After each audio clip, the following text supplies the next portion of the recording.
responsibility. So again, we've told our players, you're responsible for your own self-determination, and earn some playing time through your body work through practice, and our players have done a very good job with that. But with a long football season, we need to have more players step up and play, and we need to be able to put them in the game. And for us as coaches, it's being able to do that and do that early in games as well. Just looking back on film, anything that caught your attention on how Quentin played? Yeah, again, same basically evaluation. Thought he did some good things, and obviously many things to improve upon as well.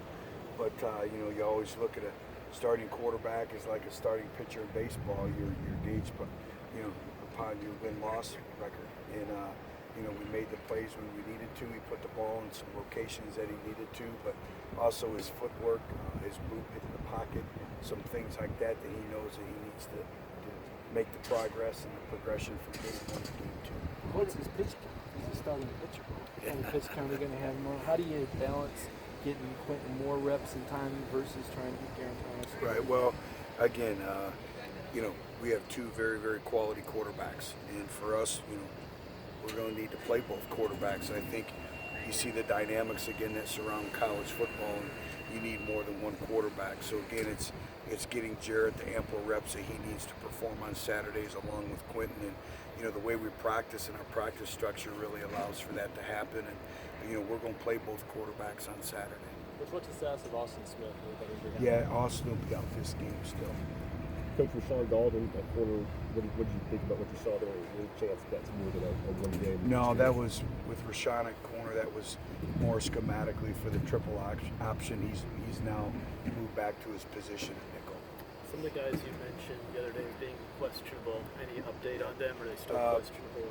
Most of them are still questionable. The one individual who will be out is Marcus Tatum. So Marcus will be out for this game. But again, Tyler Burr and Latrell Williams, they're still in evaluation mode. And we still got another day to determine whether they'll be available. The same thing with Josh Smith. Does that make Coleman Thomas the number 3 offensive tackle, or Jack Jones? What do you do there? Combination of both. Jack played, I think, for one snap in the game Monday night, and then when you look at Coleman, played it all his freshman year. So we'll have that luxury of both of them will be available to be the number 3 tackle. How do you guys kind of manage? And then Nate Niehaus will be back, so we expect Nate Niehaus to be available as well. How do you guys manage this truncated game week? And what was kind of the goal of practice Yeah, today? tell you, it's been a challenge, and it's something that I wouldn't recommend very often. I think it challenges your players just from an academic standpoint, from a physical standpoint, from a mental standpoint.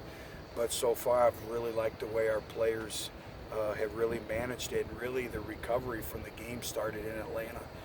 We had a number of cold tubs brought in after the game, Norma Tex, and we actually did all of our recovery in the locker room at the stadium. And then by the time we got back here, I want to say it was about 4:30, 4:45 Tuesday morning. And didn't do much Tuesday, and then a good practice Wednesday, and then a good mental day today. And then we'll do our normal Friday routine, and then obviously play on Saturday.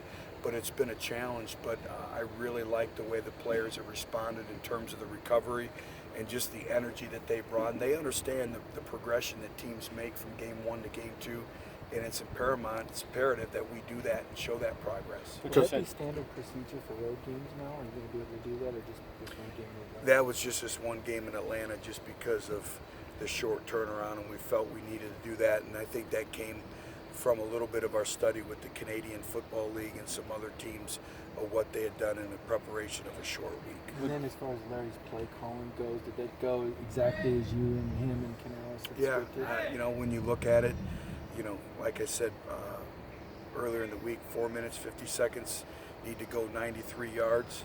And, new quarterback, new play caller, new set of receivers, and I thought our players did a really good job and responded. And then, the overtime, the double overtime and all that. And I think the big thing is the red zone efficiency. We're going to need that all year. For us to be successful, we need to score touchdowns in the red zone as opposed to kicking field goals. And going 5 for 5 was really, really encouraging. And, you know how we are about discipline and taking care of the football and 0 turnovers. And that's something that we're going to need, and being +2 in the turnover margin. That's something, a topic that the first day of training camp we gave the statistics of all the teams that continue to win.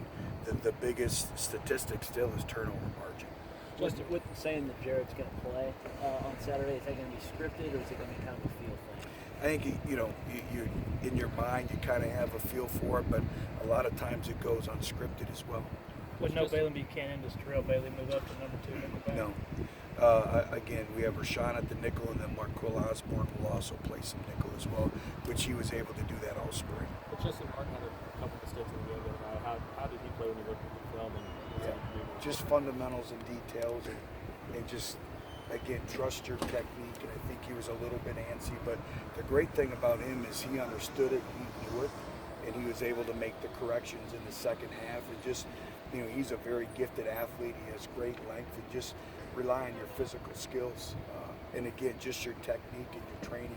But it was all fundamentals, and he's worked very hard on that. I expect him to come out and play a good game on Saturday. Coach, One more you're question. Very involved with the receivers. I know you always are, but yesterday we're really pushing them. What have you seen in the response there in the wake of Jawan's absence? Yeah, it's been good. I tell you what, I really like that room. I like the leadership that has been really provided by everyone. And Josh Smith, has done a good job, but they're all leading. And I think they're all young and they're all anxious and they all want to play, and they hang on every word that you say, and they've been a pleasure to coach. And I spoke to Jawan today, and Jawan's doing well and recovering. But again, we're going to need everyone to step up. We don't have very large numbers there, so everyone's going to have a role in that room. All right, thank you. Evan Murray, Baker still questionable.